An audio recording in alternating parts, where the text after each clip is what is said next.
ମାନସ ରଞ୍ଜନ ସାହୁ, ବାଙ୍କି Dampada digital महासंघ सभापति बांकी। अंधविश्वास को नहीं जगन्नाथपुर पंचायत खैरबंगा ग्राम रे गत 15 दिन तले एक चोरी हुई ये ड्रामा चलता बेले एक चोरी होता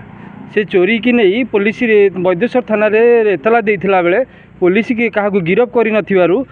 गाँव में एकत्रित होई जो अंधविश्वास खट बुलाउथिले से आमे खबर पाई सेठी खैरबंगा ग्राम को खबर संग्रह करने को जाइथिला बेले से गाँव संघबद्ध होई प्राय शताधिक ये युवक युवती सहित वृद्ध आबा बनिता समस्ते एकजुट होकर आमको बांधी आउ विधा गोईठा माड़ मुह को गोईठा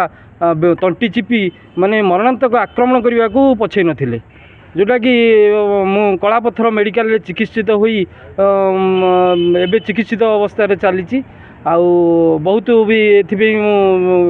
सांबादिक लाइन 25 वर्ष रे काम करथिला बेले आज ये घटना मो पे प्रथम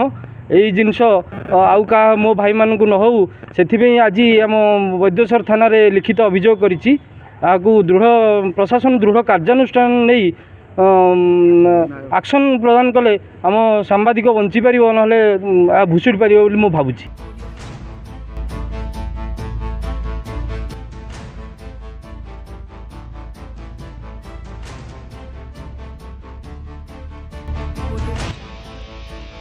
देखो जो घटना है केवल सांबादिकों आक्रमण होती नुह यह संपूर्ण गोटे अपराधिक कार्य कारण चोरी घटना पर चोर धरिबा हेउछि पुलिस रो काम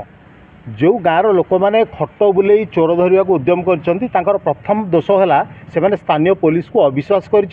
स्थानीय पुलिस अपारग बोली भावी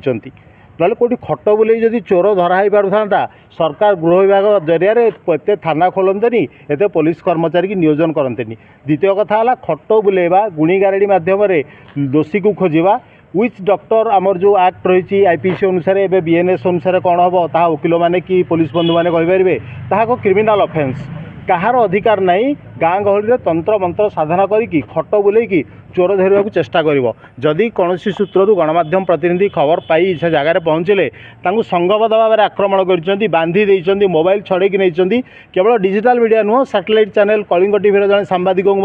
विधा गोईठा होता मोबाइल छड़े नहीं आम सूचना पाइचु एपरिक जिते घटना शुणिकी रेस्क्यू करने को खोद वैद्येश्वर आईआईसी किसी स्टाफ को लेकिन पहुँचती शताधिक लोक वैद्येश्वर आईआईसी को नहीं क्लब घर अटक कर रखिंट एमतीक मोबाइल छड़े उद्यम करते चिंता करूँ साहस मानकर केते स्थानीय थाना अधिकारी सांबादिकों को अटक कलापर जो रेस्क्यू पहुँचती नहीं अटक रोकती तेणु घटना कटक जिला पुलिस दृढ़ कार्यानुष्ठान नवा दरकार से लोक मानू दृष्टांतमूलक दंड दि दरकार जमी बांकी कौन कटक अंचल आउ कहीं केमी खट बुले चोर धरबार अपचेषा जमा करेंगे कारण ता संपूर्ण भाव में एक अपराधिक घटना आ जो मानस बाबू कथा उठुची मानस बाबू ओडिशा डिजिटल मीडिया महासंघ बांकी डंपड़ा यूनियन सभापति तांकू पुलिस न्याय प्रदान न कले ए घटना को आम कटक जिलापाल राज्य स्तर को खूब शीघ्र नबू एवं न्याय आम आमर हक आम आम न्याय छड़े नबू।